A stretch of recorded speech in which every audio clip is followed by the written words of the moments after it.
Hi dears, welcome back to our family.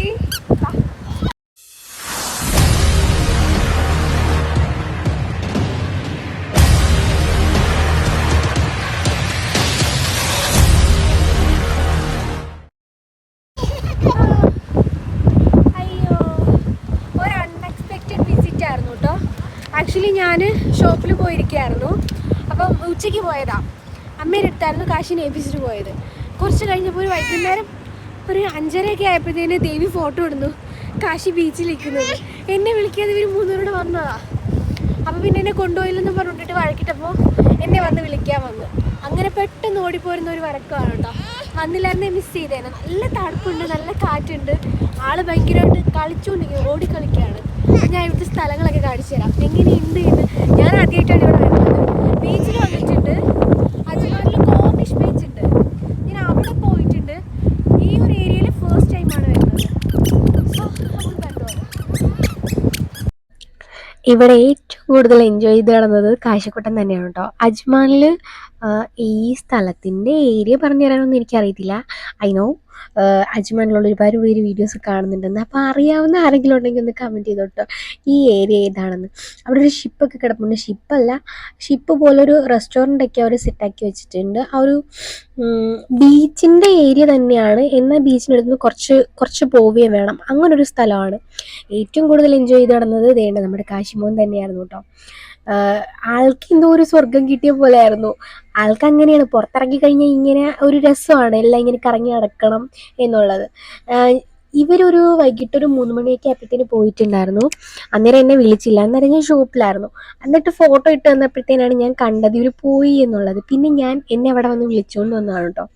കാശിക്കുട്ടന് ഓടി നടക്കുന്നുണ്ട്, അതിൻ്റെ ഇടയ്ക്ക് വീഴുന്നു എന്ന് കാണുമ്പോഴത്തേനും ഞാൻ പോയി എടുക്കണം. അതിന് വേണ്ടിയിട്ടാണ് ഇങ്ങനെ വീഴല്ല ആശന. സത്യത്തിൽ ആള് വീഴുന്നു എന്ന രീതിയിൽ കാണിക്കുകയാണ് കേട്ടോ, കളിക്കുകയാണ്. ദേഹം മൊത്തം പൊടി അഴുക്ക് നാശമായിട്ടുണ്ട്. പിന്നെ പുതിയ ഷൂസാണ് കേട്ടോ മേടിച്ചു കൊടുത്തിട്ടുണ്ടായിരുന്നത്. അപ്പം അതിട്ടിട്ട് ആൾക്ക് നടക്കാനായിട്ട് ചെറിയ ബുദ്ധിമുട്ടുണ്ട്. നടക്കാൻ അറിയത്തില്ല. അതുകൊണ്ടിട്ടാണ് ഇങ്ങനെ വീണ് പോണത്. അതിൻ്റെ കൂട്ടത്തിൽ ഞാൻ പറഞ്ഞില്ല, ഞാൻ ഷോപ്പിലിരിക്കുകയായിരുന്നു. സോ എനിക്കിപ്പം അധികം ചപ്പൽസ് ഒന്നും അധികം എനിക്ക് യൂസ് ചെയ്യാൻ പറ്റുന്നില്ല. ഞാൻ എന്തിട്ടിട്ട് കിടന്നാലും കാശിനെ എടുക്കുന്നതുകൊണ്ടിട്ടായിരിക്കണം ഞങ്ങൾ രണ്ടുപേരും കൂടെയാണ് വീഴാറുള്ളത്. സോ ഇനിയൊരു വീഴ്ചയും കൂടെ എനിക്ക് പറ്റാത്തതോടുകൂടി ഞാനിപ്പോൾ കൂടുതലും സ്ലിപ്പേഴ്സാണ് യൂസ് ചെയ്യാറുള്ളത്. എനിക്കിപ്പോൾ കംഫർട്ട് അതാണ് കേട്ടോ. കൂടുതലും ഞാൻ എൻ്റെ കംഫർട്ട് നോക്കിയിട്ടാണ് ഇപ്പോഴത്തെ എൻ്റെ ജീവിതശൈലി മൊത്തത്തിൽ മാറിക്കൊണ്ടിരിക്കുന്നത്. ആ കാശിയുടെ കാര്യം പറയാനാണെന്നുണ്ടെങ്കിൽ ആ ഏരിയ മൊത്തം എൻജോയ് ചെയ്ത് നടന്നു എന്ന് വേണമെങ്കിൽ പറയാം. ഞങ്ങൾ കല്യാണം കഴിഞ്ഞതിന് ശേഷം അജ്മാനിലൊക്കെ വരുമ്പോൾ ഫസ്റ്റ് ടൈമാണ് ഞാൻ ഒറ്റയ്ക്കല്ല ഗോകുലില്ലാണ്ടിട്ട് പോണത്. ഇപ്പോൾ ഗോകു ഫുൾ ടൈം ബിസിയാണ്, കാര്യം ഷോപ്പും കാര്യങ്ങളും ഒക്കെ ആയിട്ടുള്ളതുകൊണ്ട് ഗോകുവിന് എങ്ങോട്ടേക്കും വരാൻ സമയമില്ല. നീ കണ്ട പുള്ളിക്കാരനെ ഞാൻ എടുക്കണം, എണീപ്പിച്ച് നിർത്തണം. അതിന് വേണ്ടിയിട്ട് ആൾ വീഴുകയാണ് എന്ന് കാണിച്ചുകൊണ്ടിരിക്കുകയാണ്. വികൃതിയാണ്, എന്നാലും എനിക്ക് ഇഷ്ടമാണ് കേട്ടോ ഈ വികൃതരമൊക്കെ. ഇച്ചിക്കൂടെ അടുത്ത മാസം കൂടെ കഴിയുമ്പോഴത്തേന് അടുത്ത ആളും കൂടെ വരുമ്പോഴത്തേന് എന്താവും ഇനി എനിക്ക് ഒരു പിടുത്തവും ഇല്ല. രണ്ടിനെയും കൂടെ എങ്ങനെ മേയ്ക്കുന്നൊരു ഐഡിയ ഇല്ല കേട്ടോ. ഇരട്ടക്കുട്ടികൾ വേണമെന്നൊരു ഭയങ്കര ആഗ്രഹമായിരുന്നു. അയ്യോ, നിറച്ച് പൊടിയാണ്, അഴുക്കാണ് അറിയാം. എന്നാലും അവൻ്റെ ഇഷ്ടത്തിന് കുറച്ച് കളിക്കുകയൊക്കെ ചെയ്യട്ടെന്ന് വിചാരിച്ചിട്ട് വിട്ടു കൊടുത്താണ് കേട്ടോ. ഇനിയിപ്പോൾ റൂമിൽ കൊണ്ടുവന്നിട്ട് എന്തായാലും വാഷ് ചെയ്തെടുത്ത് വിട്ടിട്ടുണ്ട്. നല്ല കാറ്റുമായിരുന്നു, അതുപോലെ നല്ല തണുപ്പുമായിരുന്നു. ഞാൻ കാശിയുടെ കാര്യം ആലോചിക്കുകയായിരുന്നു, ഇവൻ ഈ തണുപ്പില്ലാതെ എങ്ങനെയാണ് ഈ ഓടി നടക്കുക. കണ്ട വീഴല്ല ആള്, വീഴുന്ന കണക്ക് നമ്മളെ കളിപ്പിക്കാൻ വേണ്ടിയിട്ട് ആളിങ്ങനെ ഓടി നടക്കുകയാണ്. ആൾക്കതൊരു സന്തോഷം. പിന്നെ ആ ഏരിയൻ്റെ കാര്യം പറയാനാണെന്നുണ്ടെങ്കിൽ അത്യാവശ്യം വാക്കിംഗ് ഏരിയ, നമ്മുടെ എന്താണ് അതിന് പറയുക എന്നെനിക്ക് കറക്റ്റ് പറഞ്ഞുതരാൻ എനിക്ക് അറിയത്തില്ല. ഇഷ്ടംപോലെ ആൾക്കൊരു പാർക്ക് പോലെ, അല്ലെങ്കിൽ ഒരു ഈവനിങ് ഒക്കെ വന്നിട്ട് ഇരിക്കാനൊക്കെ പറ്റിയ ഒരു സ്പോട്ട് പോലെയുണ്ട്. അതിൻ്റെ ഇടയ്ക്ക് ഡ്രസ്സൊക്കെയാണ് നല്ല രീതിക്ക് പറക്കുണ്ടായിരുന്നു. കാര്യം വെച്ച് കഴിഞ്ഞാൽ നല്ല കാറ്റുണ്ടായിരുന്നു, നല്ല തണുപ്പും ഉണ്ടായിരുന്നു. സോ അതുകൊണ്ടിട്ട് കഴിഞ്ഞ പ്രാവശ്യമൊക്കെ വന്നപ്പോഴത്തേന് ഇഷ്ടംപോലെ സ്ഥലങ്ങളിൽ വിസിറ്റിനൊക്കെ പോയിട്ടുണ്ടായിരുന്നു. ഇപ്രാവശ്യം വന്നതൊക്കെ എനിക്ക് എങ്ങോട്ടേക്കും പോകാൻ പറ്റിയില്ല, കാര്യം ഫുൾ ടൈം ഷോപ്പിൽ തന്നെയാണ്.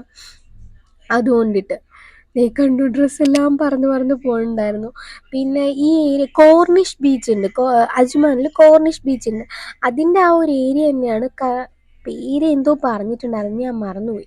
ഒരു ദിവസം ആ റെസ്റ്റോറൻറ്റിൽ പോകണമെന്നുണ്ട്. ഒരിക്കൽ ആരായിരുന്നു, എൻ്റെ ഒരു ബ്രദർ ഉണ്ട് കേട്ടോ, ആളിവിടെ ഉള്ളതാണ്. ആളിങ്ങനെ പറഞ്ഞിട്ടുണ്ടായിരുന്നു ദുബായിൽ ക്രൂസിൽ പോയിട്ട് ഫുഡൊക്കെ കഴിക്കാൻ പറ്റുന്ന ഒരു 1 ഡേ ട്രിപ്പ് പോലെ എത്രയോ ദർഹംസൊക്കെ പറഞ്ഞിട്ടുണ്ടായിരുന്നു.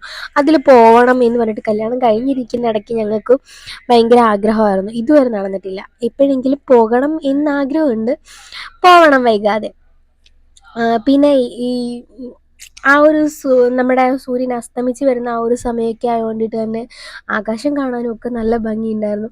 ഞാൻ പറഞ്ഞ കണക്ക് ഞാൻ കുറച്ച് ലേറ്റ് ആയിട്ടാണ് വന്നത്. ഒരു ഈവനിങ് ആ ഒരു ടൈമിലൊക്കെ വന്നു കഴിഞ്ഞാൽ വെയിലും കാര്യങ്ങളും, ഇപ്പം വെയിലൊന്നുമില്ല, വെയിലിന് വലിയ ചൂടൊന്നുമില്ല, ചെറിയ തണുപ്പൊക്കെ ഉള്ള വെയിൽ തന്നെയാണ്.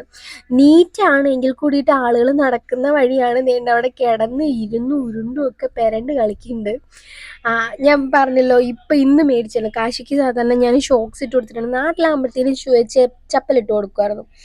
ഇവിടെ വന്നിട്ട് ആ ഫസ്റ്റ് ടൈമാണ് കാശി ഷൂ ഇട്ടിട്ട് നടക്കുന്നത്. ഇല്ലാന്നുണ്ടെങ്കിൽ ഷോക്സ് ഇട്ടിട്ട് തന്നെയാണ് നടത്താറുള്ളത്. ഫുൾ ടൈം ഷോക്സ് ഇട്ട് കൊടുക്കാറുണ്ട്, കാര്യം നല്ല തണുപ്പാണ്. അതിൻ്റെ ഇടയ്ക്ക് കാലിൽ കിടന്ന ഷൂ ഒക്കെ ആൾ ഊരിക്കളഞ്ഞു. പിന്നെ ദേവി കൊണ്ടുപോയിട്ട്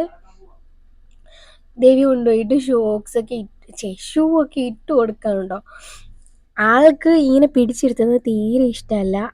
ഇറക്കി വിടുക, ഞാനിങ്ങനെ പോയി കളിച്ചോളാം എന്ന മട്ടിലായിരുന്നു കാശിക്കുട്ടൻ്റെ ഒരു കളിയും കാര്യങ്ങളൊക്കെ. അമ്മ പോയി വണ്ടിയിലിരിക്കുകയായിരുന്നു കേട്ടോ, കാരണം നല്ല തണുപ്പുണ്ടായിരുന്നു. തണുപ്പുള്ളത് കൊണ്ടിട്ട് തന്നെ അമ്മ പുറത്തിറങ്ങിയില്ല. ഞാൻ വരുന്നവരെ അമ്മ പുറത്തുണ്ടായിരുന്നു. നല്ല തണുപ്പായത് കൊണ്ടിട്ട് അമ്മ വണ്ടിക്ക് തന്നെ ഇരിക്കുകയായിരുന്നു. ഞാൻ വരുന്നവരെ അവിടെ വെച്ചോടാ, ഞാൻ വരുന്നവരെ അമ്മ കാശിന് കാര്യങ്ങളൊക്കെ ക്ലോസ് ചെയ്തു, കാശിയുടെ കാര്യങ്ങളെല്ലാം നോക്കി നടക്കുമായിരുന്നു. ഞാൻ വന്നപ്പോഴത്തേന് പിന്നെ എന്നെ ഏൽപ്പിച്ചു. ഞാൻ സത്യം പറഞ്ഞു കഴിഞ്ഞാൽ എനിക്ക് ആ ഒരു സ്പോട്ടൊക്കെ കണ്ടപ്പോഴത്തേന് വീഡിയോ എടുക്കാമല്ലോ എന്ന് പറഞ്ഞിട്ടാണ് കേട്ടോ ഞാൻ വന്നിട്ടുണ്ടായിരുന്നത്. എനിക്കധികം നേരം ഒന്നും നിൽക്കാൻ പറ്റിയിട്ടുണ്ടായിരുന്നില്ല. ഒരു 1/2 hour അത്രയും ഞാൻ നിന്നിട്ടുണ്ടായിരുന്നു. അപ്പോൾ തന്നെ ആ ഒരു നേരെ ഇരുണ്ട് വരുന്ന ആ ഒരു ടൈം ആയിട്ടുണ്ടായിരുന്നു കേട്ടോ. ആ ഏരിയയിലൊക്കെ കുറേ ആൾക്കാരൊക്കെ മലയാളീസൊക്കെ നിൽപ്പുണ്ടായിരുന്നു. അവരൊക്കെ കാശിയെ കണ്ടിട്ട് കാശിനെ വിളിക്കിടിക്കുകയൊക്കെ ചെയ്യും. കാര്യം ആൾ ഭയങ്കര ഓട്ടമാണ്. പിന്നെ ഇതുപോലെ പിള്ളേരൊക്കെ ഉള്ളവർക്ക് സൈക്ലിങ്ങും കാര്യങ്ങളും ഒക്കെ ആയിട്ട് എൻജോയ് ചെയ്യാൻ പറ്റുന്ന അതുപോലെ വാക്കിംഗ് ഏരിയ എന്ന് വേണമെങ്കിൽ പറയാം. കാശിക്കുട്ടൻ്റെ കണ്ണിൽ നിന്ന് അമ്മ കരിയിട്ട് കൊടുത്തതുണ്ടോ, കരി ഇടാതെ ഞാൻ നടക്കുന്നു എന്നൊക്കെ പറഞ്ഞിട്ട്. ഞാനങ്ങനെ കാശി ജനിച്ചതിന് ശേഷം ഇടയ്ക്ക് വല്ലപ്പോഴൊക്കെ കരിയും പൊട്ടുമൊക്കെ ഇട്ട് കൊടുക്കാറുള്ളായിരുന്നു. കരി ഇട്ട് കൊടുത്തു കഴിഞ്ഞാൽ അന്നേരം മുഖത്ത് മൊത്തം വെച്ചിട്ട് മായ്ച്ച് പരത്തി ഒരു നാശമൊക്കെ. അതുകൊണ്ടിട്ട് ഞാൻ അങ്ങനെ കരി എഴുതി കൊടുക്കുന്നത് കുറവായിരുന്നു. ഇടയ്ക്കിടയ്ക്ക് പൊട്ട് വെച്ച് കൊടുക്കും, അല്ലാണ്ടിട്ട് ഞാൻ അങ്ങനെ കരി എഴുതുന്നത് കുറവായിരുന്നു കേട്ടോ. കരി വീട്ടിൽ തന്നെ എടുത്താണ് എങ്കിൽ കൂടിയിട്ടും ഞാൻ എഴുതുന്നത് ഭയങ്കര കുറവായിരുന്നു. മൊത്തത്തിൽ മുഖത്ത് മൊത്തം വെച്ച് ആക്കുമ്പോഴത്തേനും മൊത്തം കരി വാളിച്ച് നാശമായിട്ടിരിക്കും. അതുകൊണ്ടിട്ടായിരുന്നു എഴുതി കൊടുക്കാണ്ടിരുന്നത്. നമ്മുടെ ടോപ്പിക്ക് വിട്ടു പോണു. അപ്പോൾ ഈ കാണുന്നതാണ് നമ്മുടെ ഏരിയ. ഞാൻ പറയണമെങ്കിൽ പേര് പറഞ്ഞാൽ അറിയാത്തതുകൊണ്ടിട്ട് ഞാൻ അത് പറഞ്ഞ് ബുദ്ധിമുട്ടുന്നില്ല. പിന്നെന്താ, ഇത്രയൊക്കെ ഉള്ളൂ. ഞങ്ങൾ പിന്നെ കുറച്ച് നേരം അവിടെ സ്പെൻഡ് ചെയ്തിട്ട് ഞാനും കാശിയും ദേവിയും കൂടിയിട്ട് നേരെ ഷോപ്പിലേക്ക് പോയിരുന്നു. അമ്മ നേരെ റൂമിലേക്കും പോയിട്ടുണ്ടായിരുന്നു കേട്ടോ. ഈവനിങ് ഒക്കെ ആകുമ്പോഴത്തേന് ഇത് നടക്കാൻ ഇനിയൊരു ടൈമിൽ എന്തായാലും പോകണമെന്ന് വിചാരിച്ചുകൊണ്ടിരിക്കുകയാണ്. ദേവി പറഞ്ഞുകൊണ്ടിരിക്കുന്നത് കാശിക്ക് ഭയങ്കരമായിട്ട് ഇഷ്ടപ്പെട്ടു. അതുകൊണ്ടിട്ട് ഈവനിങ് ഒക്കെ ആകുമ്പോഴത്തേന് നമ്മുടെ റൂമിൽ നിന്ന് കുറച്ച് നേരം നടക്കാവുന്ന ദൂരമുള്ളൂ, ഒരു 10-20 മിനിറ്റ് നടന്നു കഴിഞ്ഞാൽ എത്താവുന്ന ദൂരമുള്ളൂ. എന്നാലും നടക്കാനുള്ള ബുദ്ധിമുട്ട് കൊണ്ടിട്ട് ഞങ്ങളങ്ങനെ നടന്നു പോകുന്നത് ഭയങ്കര കുറവാണ്. എങ്കിലും പിള്ളേരൊക്കെ ആയിട്ടായാലും നമുക്കായാലും വലിയവർക്കായാലും കുറച്ച് പീസ്ഫുള്ളായിട്ട് എന്നാൽ അത്യാവശ്യം റഷൊക്കെ ആയിട്ടുള്ള ഒരു ഏരിയ ആണ് കേട്ടോ. ഇവിടെ എന്തോ കിടക്കുന്ന കണ്ടിട്ടാണ് ഈ വികൃതി കാണിക്കുന്നത്. ഏറ്റവും കൂടുതൽ എനിക്ക് ഭയങ്കര ഒരു സന്തോഷം തോന്നി വെച്ച് കഴിഞ്ഞാൽ കാശിയുടെ ഒരു ഹാപ്പിനെസ്. ആൾക്ക് കുറേ ഓടിക്കളിക്കാനായാലും എല്ലാത്തിനുമുള്ളൊരു സ്പേസ് ഉണ്ടായിരുന്നു. സോ ആ ഒരു സന്തോഷം. അപ്പോൾ ഇത്രയേ ഉള്ളൂ നമ്മുടെ ഇന്നത്തെ ഒരു കുട്ടി വ്ളോഗല്ല, കുറച്ച് ലോങ്ങാണ് എങ്കിൽ കൂടിയിട്ടും നമ്മൾ എൻജോയ് ചെയ്ത ഒരു ദിവസമായിരുന്നു കേട്ടോ. അപ്പം ഇനി അടുത്തൊരു വീഡിയോയിൽ ഞാൻ അടുത്തൊരു ടോപ്പിക്കായിട്ട് വരുന്നതായിരിക്കും. ഞാൻ അതിനിടയ്ക്കും കാശിയുടെ അടുത്ത് പറഞ്ഞു, കാശി ഞാൻ ടാറ്റാറ്റ പോവുകയാണ്. ടാറ്റാറ്റ പറഞ്ഞു കഴിഞ്ഞാൽ തിരിച്ച് ടാറ്റാറ്റൊക്കെ പറയും കേട്ടോ. ഞാൻ പോവുകയാണ്, നീ വരുന്നോ എന്ന് ചോദിച്ചു. അന്നേരം വരുന്നില്ല എന്ന് പറഞ്ഞപ്പോൾ പിന്നെ പോയി ദേവി എടുത്തിട്ട് വരികയാണ്. അംഗമാണ്, പുറത്തിറക്കി കഴിഞ്ഞ് കഴിഞ്ഞാൽ വണ്ടിയിൽ കയറ്റാനാണ് എന്ന് അവനറിയാം. അതുകൊണ്ടിട്ടാണ് ഈ അംഗം കാണിക്കുന്നത്. അപ്പോൾ ഇത്രയേ ഉള്ളൂ. വീഡിയോ ഇഷ്ടപ്പെട്ടാൽ ലൈക്ക് ചെയ്യുക, ഷെയർ ചെയ്യുക, സബ്സ്ക്രൈബ് ചെയ്യുക.